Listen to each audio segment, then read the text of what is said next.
What is going on, guys? It's CBrev, and today I wanted to bring you all a different kind of video.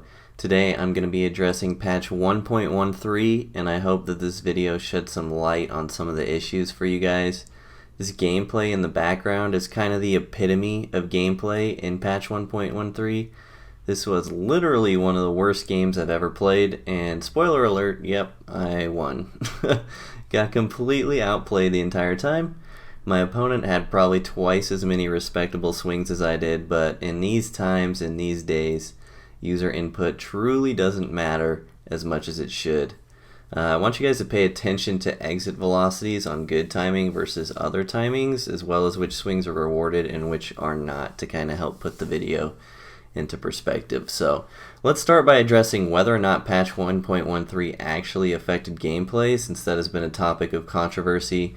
Now I think it's pretty widely accepted that the gameplay is insanely different from patch 1.12, but when 1.13 first dropped, it was kind of up for debate. I'm not trying to drag anybody into this video, I'm just using this as a point of reference. A fairly popular streamer said that he spoke to the devs shortly after the patch was implemented, and they told him that they had not made any gameplay changes in relation to hitting. This is very important to remember later on when I get to the core of my points.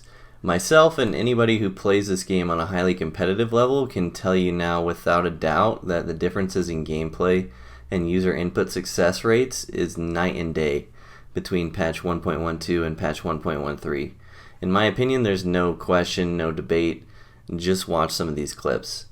So now that we've established that the gameplay is different and worse, let's dive into the disconnect between this and what the devs have told the community. Obviously something isn't right. I believe there's an explanation for this, but it's quite dark from the community's perspective, so stick with me. Of course, there's always the possibility that an intern or a newly hired employee accidentally messed something up while implementing the patch and they're denying the wrongdoing for fear of losing their job. The reason I think this would not be very likely is because the gameplay team is made up of multiple people, and they should, in theory, be able to provide checks and balances to each other and to the game. So if these gameplay changes were truly an accident, someone would have noticed by now, I would think, hopefully. In order to understand the possible explanation that I'm getting at, it's important for us as a community to take a step back and look at things from the pure business perspective of SDS. Their primary goal is, and always will be, to make money. By default, it means that these Ultimate Team game modes like Diamond Dynasty are, and always will be, driven primarily by content rather than gameplay. These traits are even more severe for SDS specifically, because they are the smallest company with the smallest audience out of any major sports title, and they have no plans for esports in the foreseeable future. I know that thing in China just popped up, but I don't think it really counts. It's kind of like a China thing, not an SDS thing. This means that SDS specifically should, from a business perspective, be even more revenue driven than average and should account for positive competitive gameplay the least. And this creates the paradox that I want to address, and this is the most important thing to take away from this video. From a business perspective, a perfect competitive game state will never be the most profitable game state for the company. I'll say that again. From a business perspective, a perfect competitive game state will never be the most profitable game state for the company. Why? Because the majority of the player base, and therefore the majority of revenue contributors, are average at the game. If these players are getting knocked around all the time, specifically around milestones of personal gratification, such as World Series rank, they won't stick around.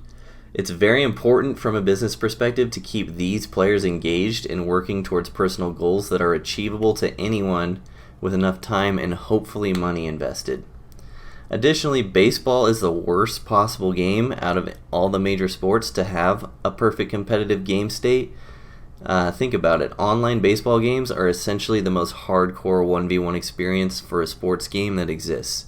You play Madden, you and your opponent control one guy, then there's 20 computer players. You play 2K, one guy is controlled for each, then there's 8 computer players. You play NHL, one guy is controlled for each, there's 10 computer players. You guys get the point. Over the course of a baseball game, it is essentially a 1v1 over and over for 300 pitches. Sure, on balls in the gap and relay throws, there are multiple players touching the ball, but the user input still exists throughout the play for every player you put the input in. It's important to state this fact because it helps us understand that a baseball game has the greatest potential for the highest skill gap in its perfect competitive state. And this is exactly why this game state cannot exist. Because the ideal financial game state for the company is one that is backwards. One that rewards bad user input and punishes good user input more often than not. Because this artificially closes the skill gap. It allows for the average players, who are also the majority of monetary contributors, to have a chance to win every single game they step into, especially if their team is good, and especially in lower ranks where games are played on All-Star and Hall of Fame difficulties.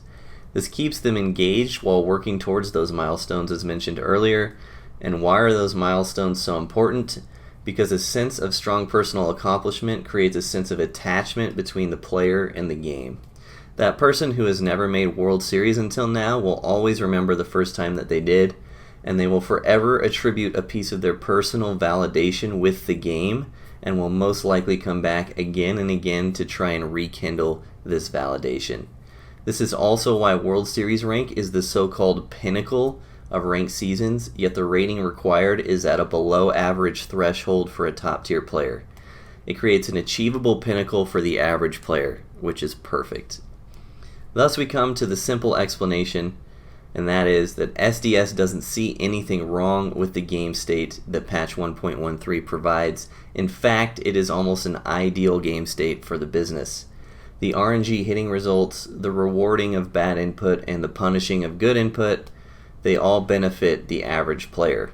The only players who are consistently miserable in this patch are the ones who play the game at the highest level. The majority of players, well, they're buckled into the emotional roller coaster, the highs and lows, the ups and downs, so that when they benefit just enough from RNG swinging in their favor, they can finally make World Series for the first time and be hooked for months to come. From a business standpoint, specifically with MLB The Show, it is sometimes necessary to provide a game state that favors inadequacy and closes the skill gap. And so that is what we have. I hope you all enjoyed this video. I put a lot of time and thought into it, and I considered not posting it at all because of how controversial it might be and how divisive it might be. But I decided to do it anyway because I think it's important to understand the information that I provided in the video. Let me know what y'all think, in my opinion, down in the comments section. Let me know what you think about patch 1.13 as well. Like the video and subscribe for more MLB The Show content, and I will see all of your beautiful faces in the next video.